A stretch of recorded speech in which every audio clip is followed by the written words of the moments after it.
Teología básica por el Dr. Charles C. Riley. Sección 3. La Biblia inspirada por Dios. Capítulo 12. La inerrancia de la Biblia. Los ataques contra la inerrancia de la Biblia no son nuevos y parecen ser algo cíclicos. Sin embargo, el debate contemporáneo parece ser interno, es decir, entre evangélicos en vez de entre los liberales y los conservadores. Tal vez esto lo hace aún más significativo, pues el debate ha trazado líneas entre los evangélicos que era necesario que se delinearan. También ha servido para agudizar las distinciones que rodean el concepto de la inerrancia. 1. La importancia de la inerrancia. A. Su importancia afirmada. ¿Puede uno ser evangélico y negar el concepto pleno de la inerrancia? La respuesta es sí, simplemente porque algunos evangélicos lo hacen. Hablando estrictamente, un evangélico es uno que cree el evangelio.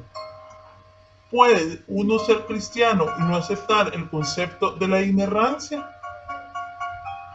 Por supuesto, y sin duda muchos caen en esa categoría. Ser cristiano significa estar relacionado correctamente con Cristo.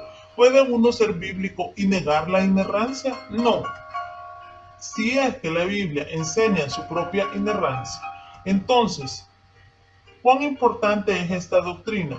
Si es una enseñanza bíblica, entonces el negarla es negar parte de la veracidad de la Biblia. Pero considere esto, si la Biblia contiene algunos errores, ya sean pocos o muchos, ¿cómo puede uno estar seguro de que su entendimiento de Cristo es correcto? Quizá uno de esos errores concierne a algo de la vida de Cristo. No sería imposible que pudiera haber un error en un asunto tan crucial como su muerte y resurrección. ¿Qué entonces le ocurriría a la cristología de uno? ¿Se cambiaría quizás aún tan drásticamente que no habría fe cristiana alguna que aceptar?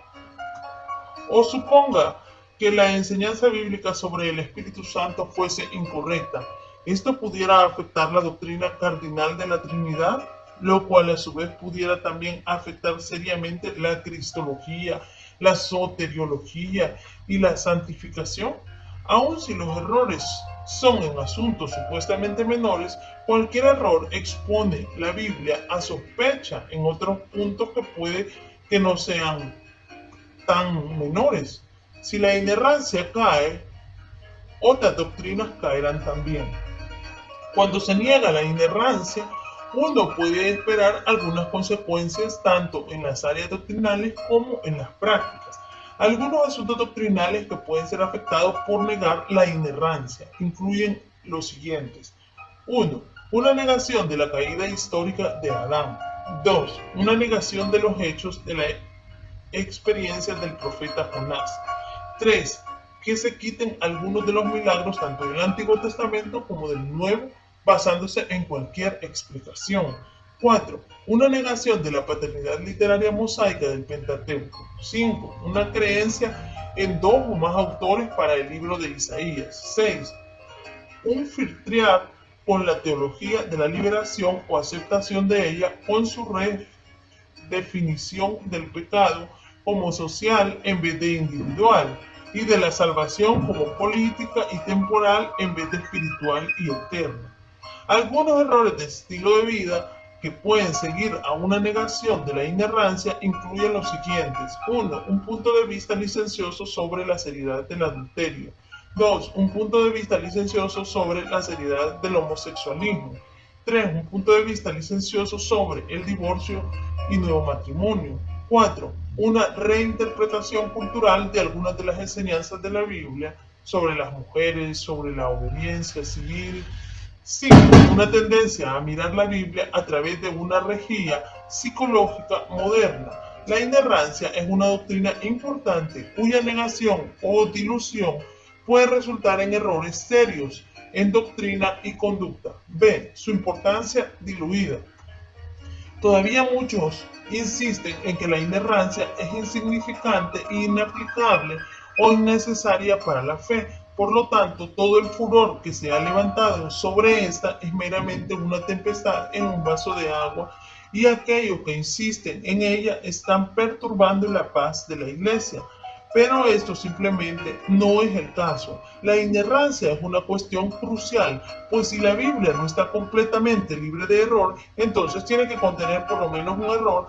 Ahora bien, si todos pudiéramos llegar a un acuerdo acerca de dónde está ese error, entonces es concebible que se pudiera tolerar el problema. Pero si la literatura actual sirviera de pauta, entonces existirían como 20 candidatos para ese solo error, y eso significa que pudiera haber a lo menos 20 errores, y si existieran unos 20 errores, entonces la cuestión llega a ser ¿cómo puedo yo confiar en la Biblia después de todo? Así que la inerrancia no es algo insignificante. Comúnmente se ofrecen varias razones para concluir que la inerrancia no es una doctrina esencial. Aquellos que se oponen o que quieren restarle importancia a la inerrancia declaran a menudo, puesto que la Biblia no enseña la inerrancia claramente, tampoco podemos nosotros hacerlo. A lo menos esto coloca a los que insisten en la importancia de la inerrancia en la posición de insistir en más de lo que insiste la Biblia. A lo más implica o afirma que la inerrancia no es una doctrina bíblica, pero para que la declaración sea verdadera requiere a que podamos demostrar que la Biblia claramente no enseña la inerrancia, y b que si no la enseña en el sentido de proveer textos de comprobación, no podemos afirmar la inerrancia sobre la base de un estudio inductivo de la evidencia. Examinemos estas declaraciones. ¿Enseña la Biblia la inerrancia claramente? La respuesta dependerá de lo que querramos decir por claramente. Si por claramente uno se refiere a textos de comprobación tales como los que están presentes en la Biblia para la expiación por sustitución, por ejemplo Mateo 20:28, entonces es verdad que no hay esa clase de evidencia clara para la inerrancia. Pero los evangélicos aceptan muchas doctrinas como claramente enseñadas en las Escrituras para las cuales no hay textos de comprobación. La doctrina de la Trinidad provee el mejor ejemplo de esto. Es justo decir que la Biblia no enseña claramente la doctrina de la Trinidad. Si por claramente uno quiere decir que hay textos de comprobación para la doctrina, de hecho no hay siquiera un texto de comprobación. Si por texto de comprobación queremos decir un versículo o un pasaje que claramente declare que solamente hay un Dios el cual existe en tres personas. ¿Cómo entonces llegamos a la doctrina clara de la Trinidad? Simplemente por aceptar dos líneas de evidencia en la Biblia. A. Declaraciones claras que enseñan que solamente hay un Dios. Y B. Declaraciones igualmente claras de que hay alguien llamado Jesús y alguien nombrado el Espíritu Santo, quienes además de Dios el Padre alegaron ser Dios. Semejante evidencia permite una de dos conclusiones: o Jesús y el Espíritu Santo no son divinos, o Dios existe como una triunidad. Los cristianos ortodoxos nunca se han alejado apenados de la segunda conclusión, aunque la evidencia es de diferente nivel de claridad que aquella que proveen los textos de comprobación. Para dar otro ejemplo, muchos niegan que Jesús es Dios, porque dicen ellos, no hay evidencia clara de que Él alguna vez afirmara ser divino. Robert S. Allen, en ese entonces de la Universidad de Richmond, levantó un furor entre los bautistas del sur cuando afirmó que Jesús nunca en realidad dijo ser Dios, ni está relacionado con él. Some Theology Question Factual Truth of Gospel, 17 de julio de 1978, página 1. Aun cuando tenía la misma evidencia de la Biblia que aquellos que concluyen que Jesús sí declaró ser Dios, él llegó a una conclusión completamente diferente. Semejante herejía indigna a los creyentes ortodoxos y con razón.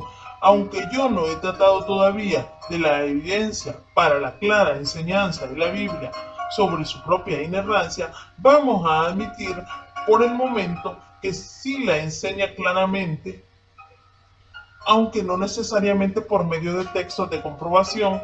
Si es así, ¿Están los errantistas pidiendo de la Biblia una norma más alta de claridad para comprobar la inerrancia que la que ellos requieren para comprobar la deidad de Cristo o la Trinidad? En otras palabras, ¿no tienen ellos un criterio para comprobar claramente la doctrina de la Trinidad y otro para la inerrancia? Las ilustraciones anteriores comprueban el error de deducir que si algo no está comprobado por medio de textos de comprobación en la Biblia, no podemos enseñar claramente los resultados de un estudio inductivo o llegar a conclusiones lógicas obtenidas de la evidencia que sí está allí. Si fuese así, yo nunca pudiera enseñar la doctrina de la Trinidad, la deidad de Cristo o la deidad del Espíritu Santo, o aún las formas de gobierno de la Iglesia. A menudo he oído a personas decir, yo solamente llego hasta el punto donde llegue la Biblia.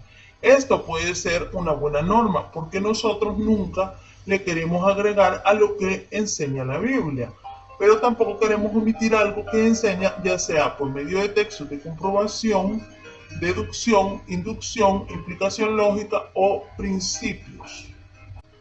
La alegación de que no se quiere ir más allá de lo que la Biblia enseña puede ser meramente una excusa para no enfrentar las implicaciones de lo que sí enseña.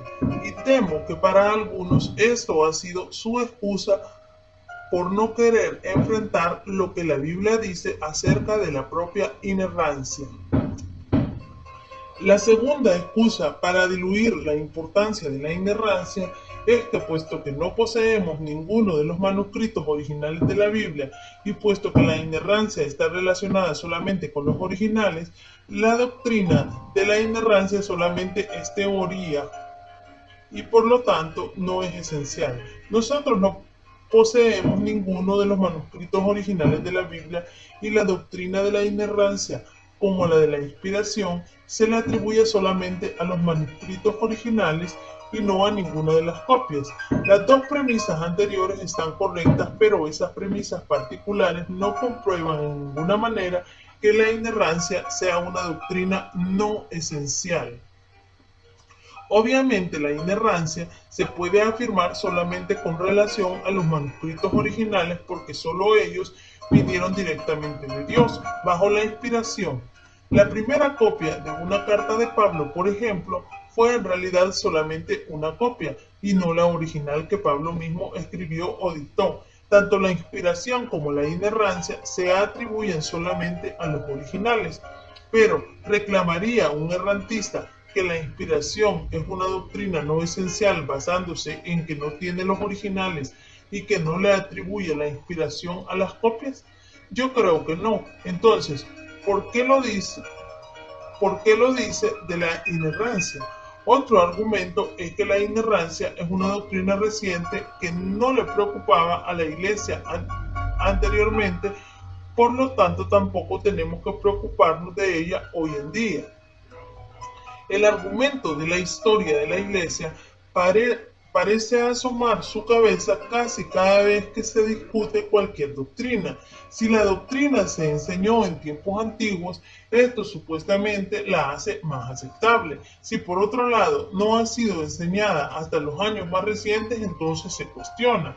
Por supuesto, el argumento mismo no es válido. La veracidad o no veracidad de cualquier doctrina no depende de si fue enseñada en la historia de la Iglesia o no. Su veracidad depende solamente de si la Biblia la enseña o no.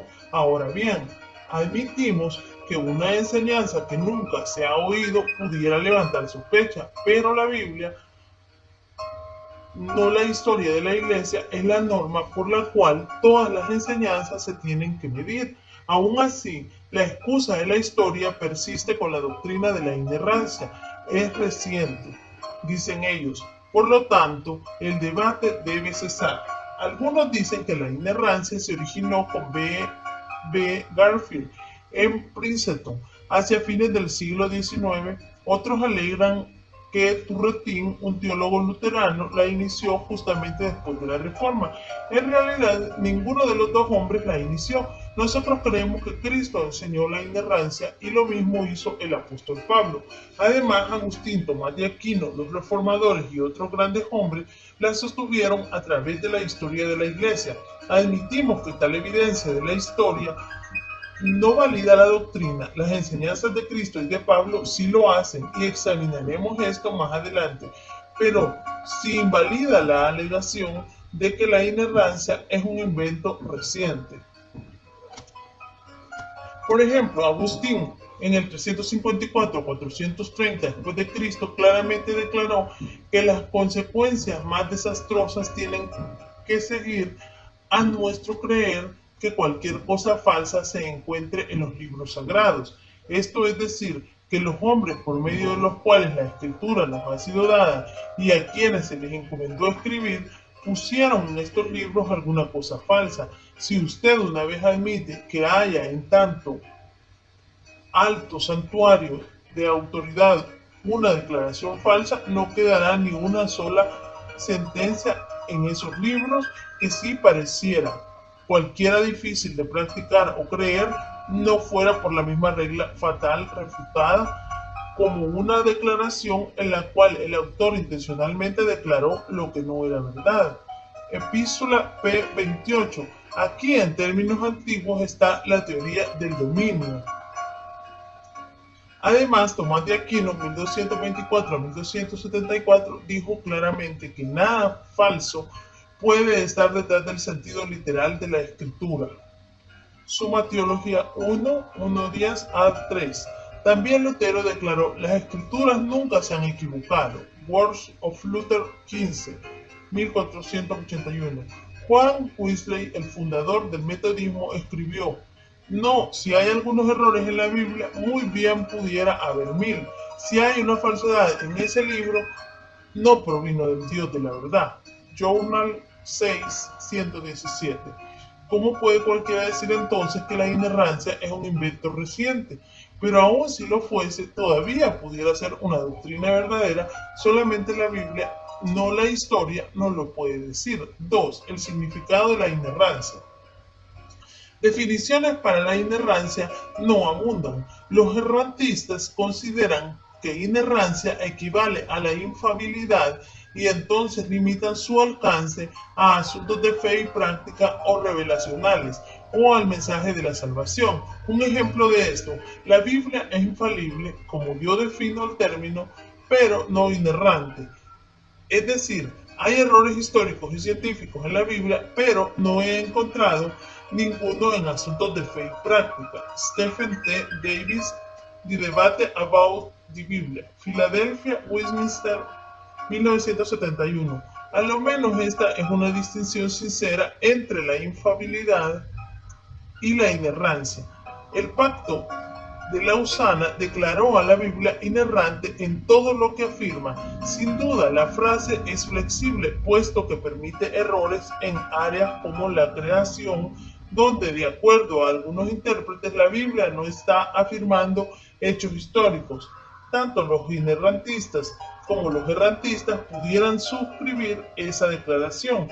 El Concilio Internacional sobre la Inerrancia Bíblica, en su declaración de Chicago, afirmó la inerrancia en una breve declaración que establece que la escritura es sin error o defecto en toda su enseñanza. Entonces siguieron 19 artículos para describir y explicar la inerrancia. Esta breve declaración sería insatisfactoria para los errantistas. Si hubiera alguna duda acerca de eso, ciertamente la elaboración de 19 artículos impediría que los errantistas estuvieran de acuerdo con ella. El diccionario define inerrancia como carecer de error. La mayoría de las definiciones comparten esta descripción negativa. La pregunta que surge de esta definición es: ¿qué cosa es el error? ¿Puede la Biblia usar aproximaciones y aún así estar sin error? ¿Puede un escritor del Nuevo Testamento citar libremente el Antiguo y afirmar que la cita resultante carece de error? ¿Puede un escritor bíblico usar el lenguaje de la apariencia sin comunicar el error? ¿Pueden existir narraciones diferentes del mismo evento sin incluir error? Es cierto que la información de la escritura a menudo incluye aproximaciones, citas libres, el lenguaje de las apariencias y narraciones diferentes del mismo suceso. ¿Puede esta información respaldar una definición de la inerrancia tal como carecer de error?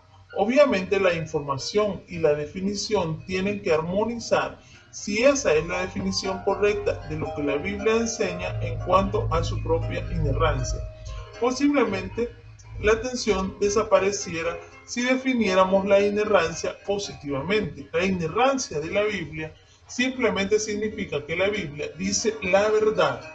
La verdad puede incluir e incluye aproximaciones, citas libres, el lenguaje de las apariencias y narraciones diferentes del mismo evento. Mientras que estos no se contradigan, por ejemplo, si usted me informara que un amigo nuestro tuvo ingresos de $100,000 el año pasado, yo bien pudiera decir, especialmente si nunca había pensado que él fuera un hombre rico. ¿Me está diciendo la verdad? Cuando usted respondiera sí, esa sería una respuesta inerrante, aunque sus ingresos que él declaró a los oficiales de impuestos fuera $100, 100,537. Esa aproximación diría la verdad. O si yo le dijese, la salida del sol sobre el Gran Cañón es una de las vistas más espectaculares que jamás yo había visto, y si usted respondiera, ¿de veras? ¿Es verdad eso? A lo cual yo diría, sí, eso es verdad. Mi afirmación con el uso propio del lenguaje de las apariencias diría la verdad, aunque el sol no sale literalmente sobre el Gran Cañón. Dice la Biblia que no mientas. Si dice que no mientas, ¿es esta una declaración verdadera? Por supuesto, aunque también es verdad, aunque no más verdadero, decir que la Biblia dice no mintáis los unos a los otros, pero la cita libre es verdadera. O también mi esposa me contó que cuando ella vio el cambio de la guardia en el palacio de Buckingham, un soldado se desmayó y cayó al suelo, pero el periódico reportó que ese mismo día 3 hombres se habían desmayado. Eso fue un informe verdadero. Si mi esposa hubiese dicho que solamente un hombre se había desmayado, entonces su reporte hubiera sido incorrecto. En realidad, 3 se desmayaron, pero ella enfocó su atención solamente sobre el que estaba más cercano a donde ella estaba parada. Ella aún pudiera haber notado que los otros se desmayaran, pero simplemente no lo reportó. Sin embargo, su declaración fue verdadera.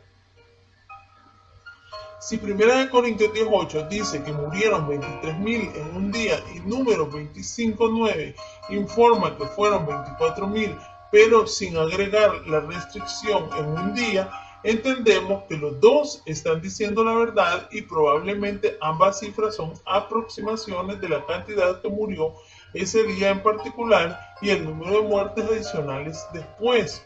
Si un escritor del Nuevo Testamento hace una cita libre del Antiguo Testamento, puesto que él estaba escribiendo bajo la inspiración del Espíritu Santo, esa cita libre se convierte en parte del texto inspirado e inerrante.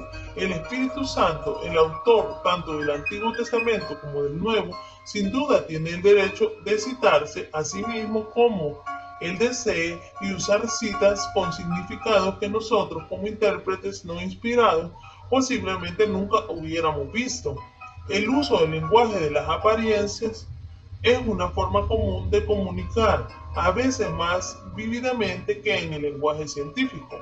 Si Marcos y Lucas solamente hablan de un hombre ciego al cual se le da la vista en Jericó, mientras Mateo dice que fueron 2, ambas declaraciones son verdaderas, mientras que Marcos y Lucas no digan que fue solo un hombre.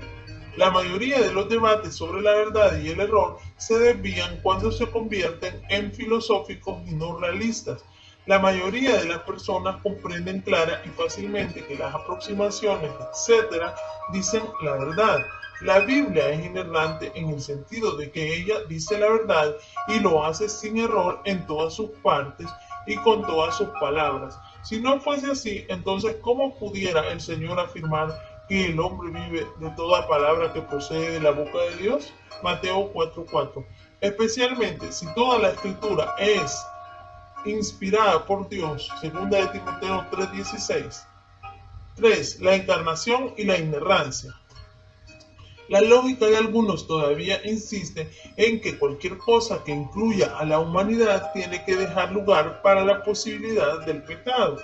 Así que mientras la Biblia sea un libro a la vez divino y humano, la posibilidad y la realidad de los errores existen. Examinemos esa premisa. ¿Es siempre inevitable que el pecado esté presente donde quiera que esté la humanidad? Si usted se sintió tentado a responder de modo afirmativo, probablemente llegó enseguida a su mente una excepción. El título de esta sección le dio la pista. La excepción es nuestro Señor Jesucristo. Él fue el Dios hombre y aún así su humanidad no participó de pecado. Así que él sirve como un ejemplo claro de una excepción a la lógica enfatizada por los que creen en la errancia. La doctrina genuina del Dios hombre declara que él poseía la completa y perfecta naturaleza divina y la perfecta naturaleza humana y que éstas se unieron en una persona para siempre. Su deidad no fue disminuida en ningún detalle, su humanidad no era en alguna forma pecaminosa o irreal, aunque sin pecado, y en su singular persona sus naturalezas estaban sin mezcla, cambio, división o separación. De igual manera, la Biblia es un libro divino humano, aunque se originó con Dios, fue realmente escrito por el hombre. Es la palabra de Dios comunicada por el Espíritu Santo. Hombres pecaminosos escribieron esa palabra, pero lo hicieron sin error, igual que en la encarnación. Cristo tomó la humanidad, pero no fue manchado en ninguna manera con el pecado. Así, la producción de la Biblia no fue manchada con error alguno. Permítaseme llevar la analogía un poco más lejos. En la humanidad de Jesucristo había algunas características que no eran opcionales. Él tenía que ser judío, él no pudo haber sido un gentil, él tenía que ser un hombre, no una mujer.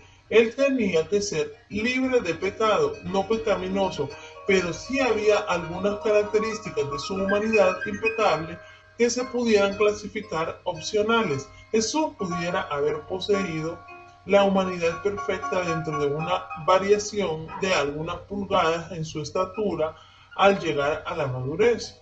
Un enano o un gigante hubiera sido imperfecto. Él pudiera haber variado un poco en cuanto a su peso al llegar a la madurez y todavía ser perfecto. Por cierto, la cantidad de pelos en su cuero cabelludo dentro de límites pudiera haber sido una opción no pecaminosa. Sin embargo, fue la humanidad que él exhibió la que fue de hecho humanidad perfecta. Los escritores de la Biblia fueron pasivos, ellos escribieron ser guiados por el Espíritu. Y en esas escrituras había algunas cosas que no se pudieran haber dicho en ninguna otra manera. Pablo insistió en la forma singular en vez de plural de Gálatas 3:16. Pero se puede entender que había algunas otras opciones no pecaminosas, como en la declaración emocional de Pablo en Romanos 9, 1 al 3. Aún así, la Biblia que tenemos es de hecho el documento perfecto del mensaje de Dios a nosotros. A todos nos cuesta entender la relación entre lo divino y los autores humanos de las escrituras. Lo divino no se puede enfatizar hasta llegar a destruir en todo sentido práctico lo humano. Y a lo humano no se le puede permitir ser tan humano como para permitir errores en el texto. Algo similar ocurrió en cuanto a la persona de Cristo en los primeros siglos de la historia de la Iglesia. El docetismo, una herejía del primer siglo, enseñó que Cristo no se hizo carne realmente, sino que solamente apareció como un hombre, robándole de esa manera su humanidad genuina. El docetismo era, por supuesto, un error cristológico, pero usted puede ver la analogía con la cuestión de la doble paternidad literaria de la Biblia. Aquellos que creen que la Biblia contiene errores dicen que la inerrancia sobreenfatiza la paternidad literaria divina, descuidando así su humanidad. Así, la supervisión de la Biblia por Dios hasta el punto de producir una Biblia sin error se le clasifica como un punto de vista docético en cuanto a la inspiración. Karl Barth hizo esta misma acusación y más recientemente también el teólogo holandés Bert Koolweer y el profesor Paul Hegel de la Universidad de Fulda. Pero si fuese verdad, lo cual no lo es, que aquellos que creen en la inerrancia total de la Biblia se están adhiriendo a una herejía parecida al docetismo, entonces sería igualmente cierto que aquellos que creen en cualquier clase de errancia respaldan una doctrina análoga al ebionismo. En el segundo siglo, los ebionistas negaron la deidad de Cristo por negar su nacimiento virginal y su preexistencia.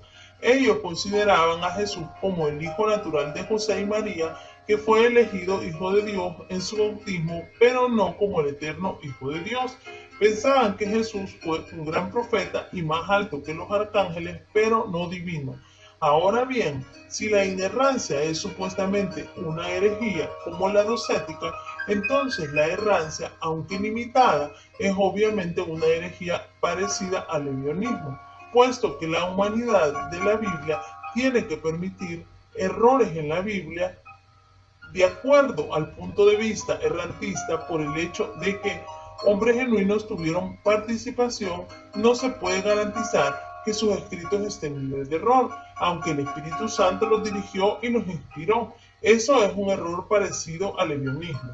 Hay una doctrina ortodoxa de la persona de Cristo y hay una doctrina ortodoxa de la Biblia. Ambas incluyen a Dios y al hombre y ambas resultan en un producto impecable.